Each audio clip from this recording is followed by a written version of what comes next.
شريك لك لبيك إن الحمد والنعمة الله صلى الله عليه وسلم إن الحمد لله نحمده ونستعينه ونستغفره ونعوذ بالله من شرور أنفسنا ومن سيئات أعمالنا من يهده الله فهو المهتد ومن يضلل فلن تجد له وليا مرشدا وأشهد أن لا إله إلا الله وحده لا شريك له وأشهد أن محمدا عبده ورسوله صلى الله عليه وعلى آله وأصحابه وتابعين لهم بإحسان إلى يوم الدين وبعد فإن أصدق الحديث كتاب الله وخير الهدي هدي محمد صلى الله عليه وسلم وشر الأمور محدثاتها وكل محدثة بدعة وكل بدعة ضلالة وكل ضلالة في النار.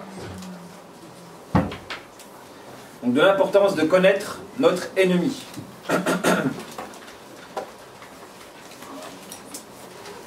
Qui est Shaitan. C'est même un devoir de le connaître. Shaitan. Parce que vous ne pouvez pas gagner une bataille si vous ne connaissez pas Shaitan. Vous ne pouvez pas le combattre ou espérer le vaincre si vous ne le connaissez pas. De la même manière que si vous devez combattre un adversaire et que vous avez des yeux bandés, vous n'arriverez pas à gagner. Si vous avez des yeux bandés face à un adversaire, vous ne pourrez pas gagner. La vision de l'adversaire est une condition à la victoire sur celui-ci. Il faut voir l'adversaire. Il faut voir l'adversaire. Et pour ce qui concerne Shaitan, comme c'est une créature qu'on ne peut pas voir,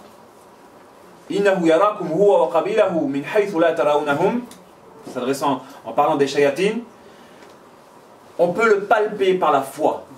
On peut palper la présence de Shaitan par la foi.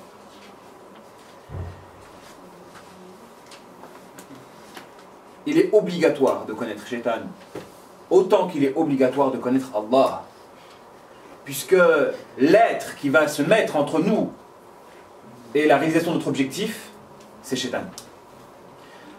Dans la création, dans tout challenge, il y a un but et un anti-but. Dans tout challenge, il y a un but et un anti-but. Vous avez votre équipe et une équipe adverse. Notre but à nous tous, c'est de réaliser le tawhid. Et la réalisation du tawhid possède un obstacle. Et cet obstacle-là, cet adversaire-là, c'est Shaitan. D'ailleurs, le sens étymologique hébreu du terme, Shaitan, c'est l'adversaire. Ça a pour sens Satan en français, qui dérive de Shaitan en arabe, et pareillement de l'hébreu. Je ne sais pas comment on le prononce en hébreu. En hébreu, ça a plus dérivé du sens l'adversaire. Parce que Shaitan, justement, c'est l'adversaire à la réalisation de notre objectif qu'est le tawhid. Et celui qui ne connaît pas l'adversaire, forcément, ne peut pas assurer qu'il vaincra l'adversaire. Il ne pourra pas assurer qu'il le vaincra.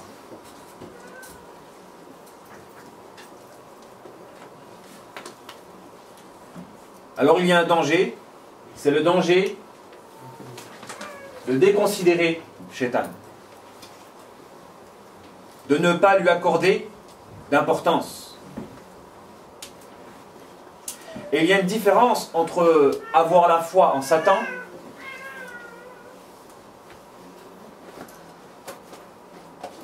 et vivre cette foi-là. Il y a une différence entre avoir la foi en Satan et vivre la foi en Satan. De la même manière qu'il y a une différence entre celui qui a entendu parler de la mer, de celui qui a vu la mer et de celui qui a plongé dans la mer. Le degré de certitude est différent entre celui qui entend parler, entre celui qui voit, entre celui qui plonge. Alors d'aujourd'hui, beaucoup de musulmans ont une foi superficielle. Tout le monde parmi nous va dire qu'il croit au diable, qu'il croit à l'existence du diable. Et ça, c'est très important. La majorité des gens parmi nous, si je leur pose la question de savoir est-ce qu'ils croient en Shaitan, en l'existence de Shaitan, tout le monde va dire oui, nous croyons. Et 90% des gens qui auront répondu oui, nous le croyons, le suivent.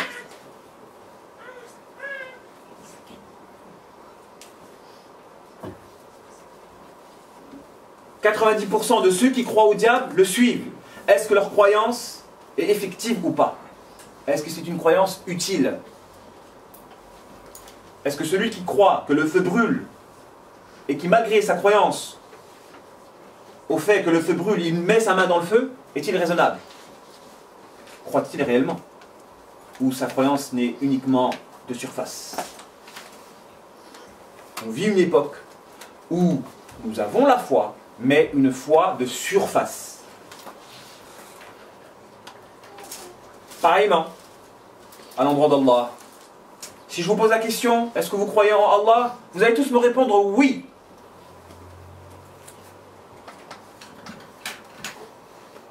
Mais est-ce que cette croyance en Allah est-elle effective?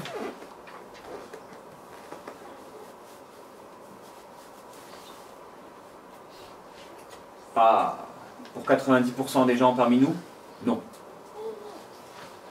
Non. À titre illustratif, celui qui croit en Allah, comme il devrait croire en sa toute-puissance et à sa seigneurie et en sa perfection, il l'invoque. Antumul fuqara ou ilallah. Vous êtes les personnes qui sont pauvres et qui avaient besoin d'Allah. Si vous êtes convaincu qu'Allah est l'être parfait, vous l'invoquez. Vous demandez à Allah qu'il exauce vos invocations.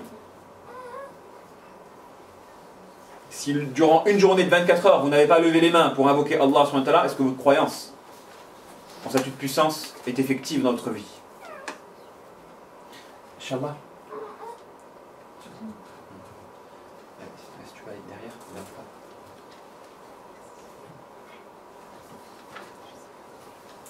si vous voulez discuter, allez en haut. C'est bon.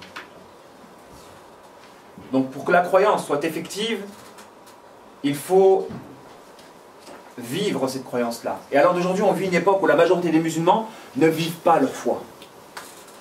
Autant leur foi en Allah que leur foi en Shaitan. Ils ne la vivent pas. Ils se limitent à une croyance de surface qui ne les pousse pas à œuvrer.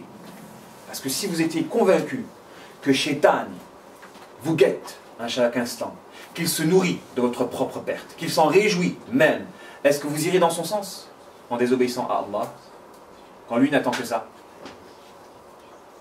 Si vous savez qu'Allah c'est l'être éternel, l'être, la vérité, l'être qui est la seule divinité, est-ce qu'on se détournerait de lui pour des choses éphémères et passagères d'ici-bas? On fuirait vers Allah. Et on délaisserait toutes les choses qui nous détournent justement d'Allah. Et Shaitan joue sur ça. Il aspire à déformer en ton cœur l'idée de ton Seigneur afin que tu te tournes vers autre que lui. Et si tu te tournes vers un autre que lui,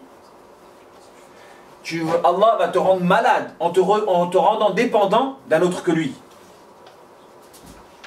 Parce que justement, tu as altéré la perfection de l'idée d'Allah. Les conséquences de cette altération-là, Allah t'a rendu dépendant d'un autre que lui, et toute dépendance par rapport à un autre qu'Allah mène à des maladies, à des souffrances, à des mal-être. Et le premier de tous les remèdes, en réalité, c'est la connaissance de notre Seigneur. Et celui qui adore Allah subhanahu wa ta'ala d'une manière pure et parfaite, Shaitan n'aura aucune emprise sur lui. Sur mes serviteurs, tu n'auras aucune emprise. Laïsa laka alayhim sultan. Tu n'auras aucune autorité sur mes serviteurs. Par contre, ceux qui auront placé dans leur cœur autre chose que moi, ceux-là, tu pourras avoir une emprise sur eux. Donc il ne faut pas déconsidérer Shaitan en l'oubliant. De la même manière qu'il ne faut pas déconsidérer Allah en l'oubliant. Il faut constamment garder à l'esprit qu'Allah est, que l'on doit l'adorer, et que le diable travaille à nous écarter de notre Seigneur. À chaque instant, et il ne chôme pas. Et il obtient énormément de résultats. Énormément de résultats. La force de Shaitan, elle est contenue dans son invisibilité. Ce qui fait sa force, c'est son invisibilité. Mais pas uniquement l'invisibilité du fait qu'on ne le voit pas par nos propres yeux, l'invisibilité due au fait qu'on refuse de reconnaître sa présence. On refuse de reconnaître sa présence.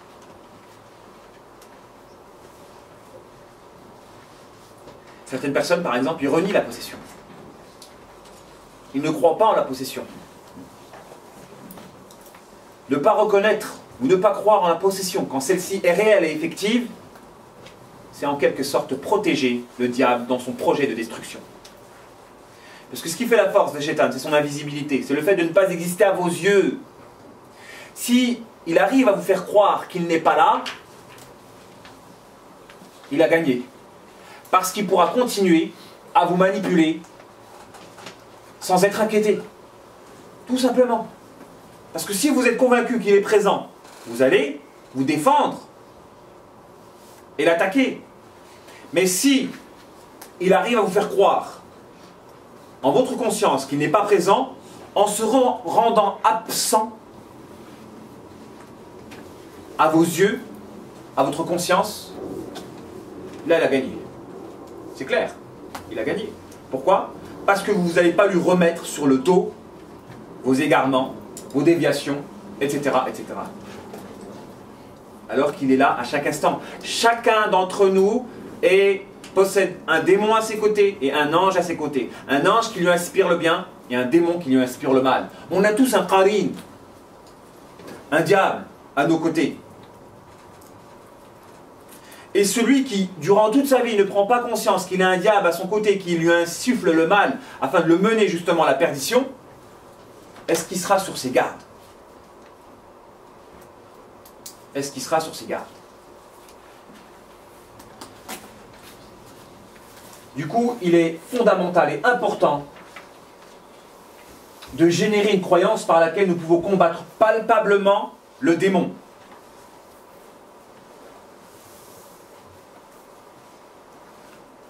Qu'est-ce que cela veut dire?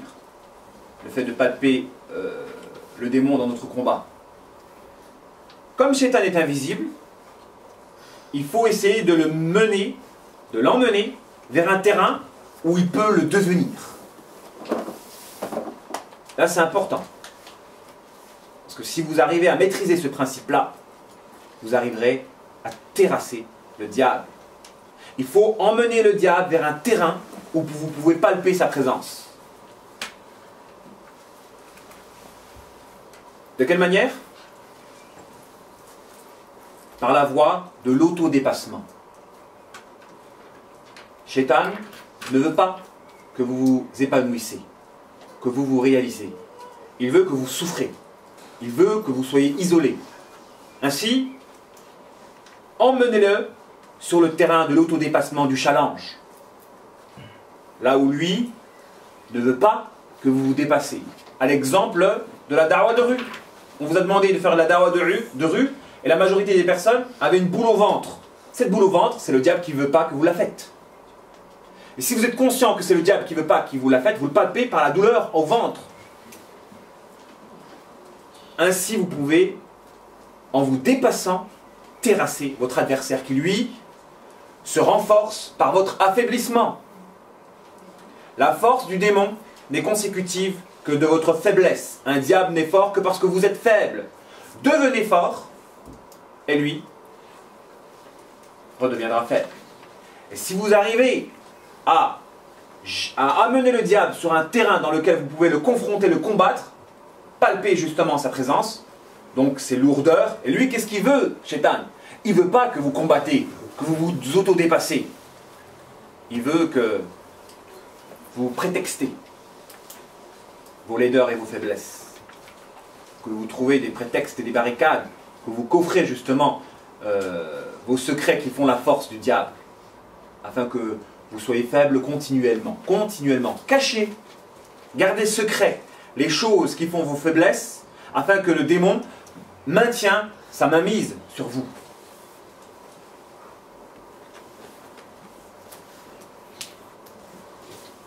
il y a un rapport entre la conviction et la palpation. Il faut savoir que plus vous êtes convaincu en la présence et en l'existence du diable, plus vous allez voir, palper sa présence et voir des choses que vous ne pouvez pas voir en temps réel.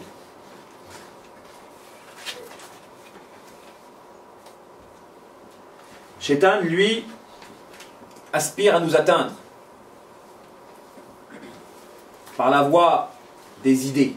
De la même manière qu'il a poussé notre père à tous, Adam, à la chute du paradis, faire en sorte qu'il descende du paradis, en le poussant à manger de l'arbre interdit. Quand Allah subhanahu wa ta'ala avait laissé Adam au paradis en lui interdisant uniquement un arbre.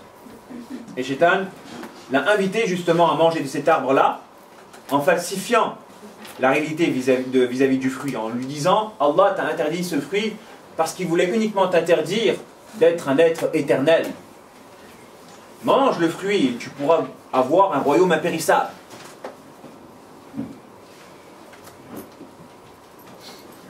Et Adam a succombé à cette insufflation-là. Des conséquences justement de sa pulsion, de son âme bestiale. C'est pourquoi il faut distinguer le péché de Adam de celui de Iblis. Qui, je le rappelle, Iblis était un grand adorateur d'Allah subhanahu wa ta'ala, avant qu'il soit maudit. Il fut un grand adorateur d'Allah subhanahu wa ta'ala. Pas un endroit sur terre, il n'y a pas un endroit sur terre où Iblis ne s'est pas prosterné. Avant, il ne s'appelait pas Iblis. D'ailleurs, on dit Iblis parce qu'il a désespéré de la miséricorde divine. Mais qu'à la base, il s'appelait Al-Azil, créé par la puissance, dont le feu a été créé par la puissance d'Allah subhanahu wa ta'ala. Iblis vouait un culte sincère à l'endroit d'Allah. Mais la sincérité de son culte était contenue à l'intérieur d'une hypocrisie. Il adorait Allah, mais pour gonfler dans son amour propre. Il était un adorateur d'Allah subhanahu wa ta'ala, et l'un des plus grands savants. C'est pourquoi le père de toutes les doubles facettes, c'est Iblis. Et regardez la sagesse divine. Allah n'a pas éprouvé Iblis en lui disant « Prosterne-toi devant moi », parce qu'il savait qu'Iblis allait le faire, puisqu'il était sincère dans le culte qu'il vouait à Allah. Mais, il lui a dit « Prosterne-toi devant Adam ». C'est comme ça qu'il pouvait le piéger.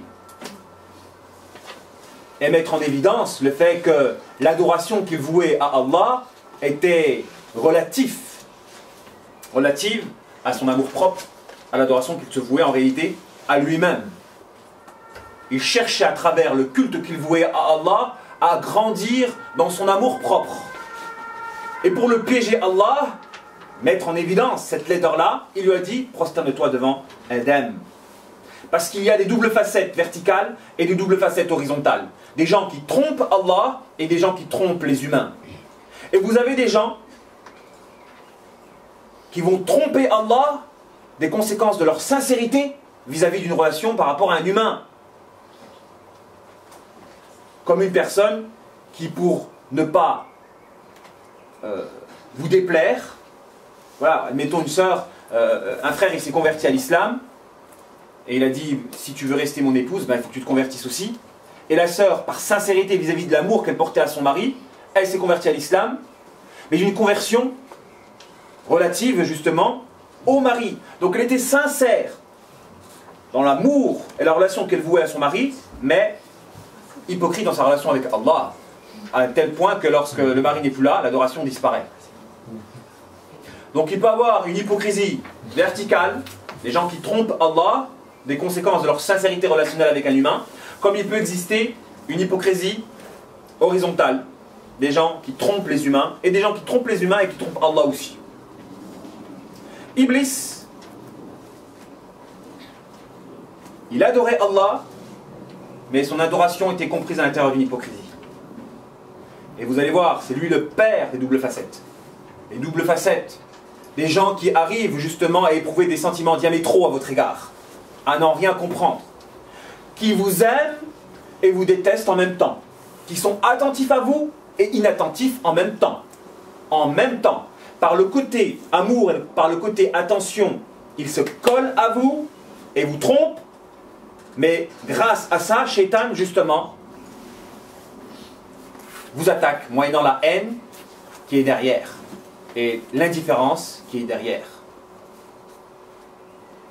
Donc quand vous avez une personne qui éprouve à votre égard des sentiments diamétraux en même temps, dites-vous bien qu'ils sont pour Shaitan d'excellentes armes pour vous détruire et déstabiliser votre raison. Les plus grands savants de l'islam, ceux qui étaient les plus spécialistes à l'endroit de l'intériorité, ont tous écrit sur Shaitan.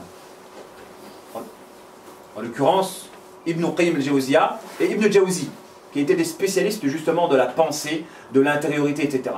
Pourquoi? Parce que Shaitan, il est central dans le monde de l'intériorité. Et toute personne qui va être spécialiste en profilage, en thérapie, en spiritualité, il sera aussi un spécialiste des ruses du diable.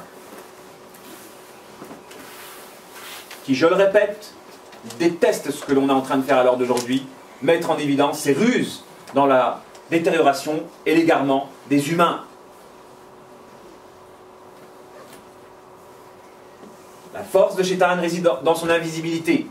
Mais il y a aussi notre ignorance qui fait qu'il est invisible. L'ignorance de sa présence fait son invisibilité.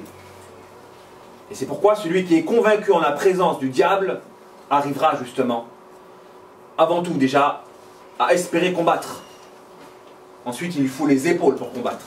Mais au moins, qu'il sache qu'il a un adversaire. Mettez-vous à la place d'une personne dans un match de boxe qui se bat contre un adversaire alors qu'il a les yeux bandés. Impossible de gagner. Ah ben si, tous, ici présents, vous n'avez pas une idée concrète et nette de votre adversaire, qui est Shaitan, comment allez-vous combattre? Lui qui connaît vos faiblesses et qui sait comment s'y prendre avec vous pour vous écarter de la voie droite. Il connaît vos faiblesses. Il les connaît. Alors il est important de connaître Shaitan.